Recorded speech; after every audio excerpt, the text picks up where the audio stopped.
The biggest question mark for the Buffalo Bills coming into training camp arguably was the status of Stephon Diggs. Petkac, are you serious? Maybe I should just stick to playing after 9 o'clock for the rest of my life. I'm all for it. If Will Levis goes #1, I'm not going to waste any time. Houston Texans proudly step up to the podium and take from the University of Alabama Bryce Young. I mean, this is a no-brainer. Coming into the night, the Seawolves had the turkey on the table, for lack of a better word. Wilmer Flores going on the mound, their ace, and a lineup riddled with great prospects. But they faced an Akron team tonight just as good. He's almost shaded toward where you are at in the face-off dot. Is that bad positioning? I mean, would you rather have him be in the middle of the ice? Happy to be back with us. Second time on the show. This time, though, he gets to be in his home element live at the park, Fernando. First of all, great fireworks display, right? The one-on-one matchups, I mean, how many teams in the NBA would leave Tatum one-on-one in a situation like this, especially when there are other options around the floor? The updates remain the same as what we told you in the last half hour, and that's DeMar Hamlin remains in critical condition here at the UC Medical Center. How'd you hear about it? Well, I grew up watching American Gladiators. Implementing a new strategy, Ben takes to the airwaves. Using the power of the local news media, he attempts to signal to Dan Card directly. There's two sides to every player, the one on the field, the one off the field, and this one for Valenti talks about how family is the most important part of it all. John Valenti comes into the 2023 season with world-class experience already under his belt, quite literally. Home on 1-2 and a liner. Back up the middle into center field. Italy's back into the lead. The 27-year-old is coming off the opportunity of a lifetime, a chance to play for Team Italy in the World Baseball Classic. It was playoff baseball in March. You know, every at-bat counts, every ground ball counts, every pitch counts, and it's just really during the season, sometimes you could be a little selfish, where because you have about 500 at-bats, where in the WBC you might only get 15, 20 at-bats, and it's every at-bat counts. Having a peek down to third base. He wore the Italian crest with pride. After all, it's where his family heritage is strongest. Valenti estimates upwards of 60 of his relatives still live abroad. None more important to him, though, than his grandmother, Angelina. She really took on like that mother figure role in my life. You know, I would go hang out 3 or 4 times a week. I was just home actually and got to spend 2 days with her. You know, it's just been incredible. And when I told her that news, she was smiling from ear to ear for weeks. You know, even when I came back, she was still smiling, gave me a big hug, congratulated me. A bond between grandma and grandson that was only strengthened 5 years ago when Valenti's mother, Donna, passed away in 2018. It was right at the peak of Valenti's baseball career. I was going through the best time of my life. We just won a Big East championship. I just got named Big East Player of the Year. I just got drafted. Just finished a successful first year in pro ball. And during all this, she was having the worst moments of her life. So that was kind of tough to reflect. But during those times, I was glad that I could make her happy during her tough times. Since then, Valenti's angel in the outfield has helped to guide him through the strain of the season, while his family abroad cheers him on the road to Detroit. Valenti's hope is to soon visit those relatives and share the stories of when he traded red and black for the blue and white.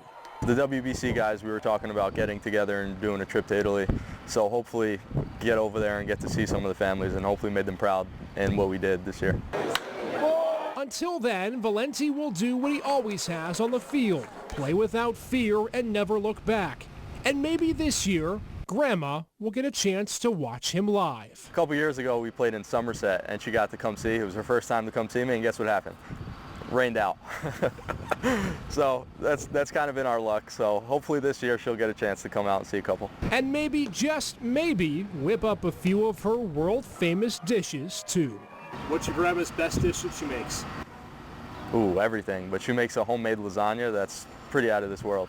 One of the forwards you'll see tonight donning an Erie uniform is Elias Cohen. For 19 years, the Erie forward has been dazzling fans both on and off the ice, none of them bigger than his father. But just this past month, tragedy struck the Cohen family, and it left the 19-year-old searching for a way to carry on and searching for a way to mend his broken heart. Now he's cherishing the memories between him and his best friend as his dad watches his games now from above.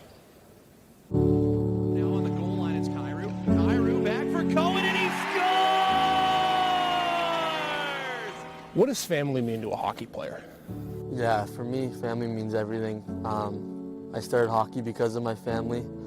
They've supported me throughout all my hockey career, and they've taught me everything I know.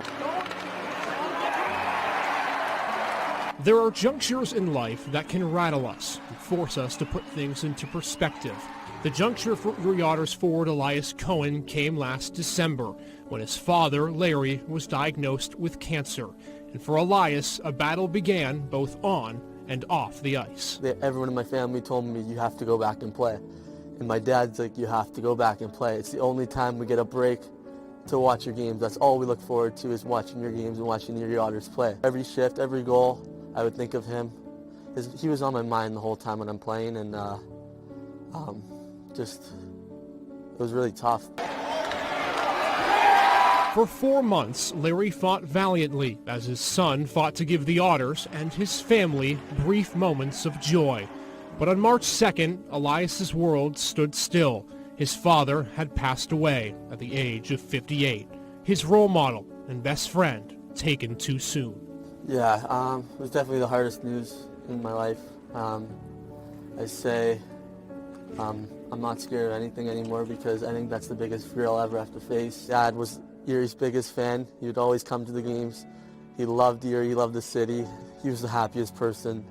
When he came to a room, he made everyone smile. He was the most loving, caring person.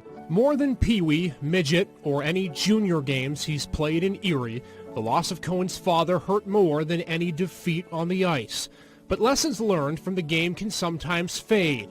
The lessons taught from father to son will not. And one of those lessons is the importance of being a teammate, the ones that Cohen says have helped him pick up the pieces and, to a degree, carry on. He just wanted me to be a good person, and I think it shows with my teammates, the love they have for me and all the support they give me, which is really nice. And I think it goes a really far away if you're just a good person, and bring your teammates up and make them feel better about themselves as well. I love every single guy in there. I love the whole staff of Erie. They've been supporting me like crazy, and I can't thank them enough for all the support. As he seeks to calm his heavy heart, Cohen is now determined to play for his father, to achieve the dreams and aspirations they set together when he laced up his skates for the very first time. And he knows that through it all, Dad will be watching from above. It's the biggest thing I'm playing for is him, and I don't need any more motivation than that. I think that's the biggest motivation I can get, and every time I score, I pump my chest for him while he was battling cancer, and now I point up to him every time I score, and it just brings me so much joy, and I know that it brings him a lot of joy too. If there's one thing that you could say to your dad if he was sitting across from you right now, what would that be? Just how much I love him, and how much I'm going to achieve all my goals and make the NHL for him. I feel like he taught me everything I need to know, and I love him so much, and I'm so happy for all the things he taught me, and I still talk to him, and I just love him so much, and I miss him.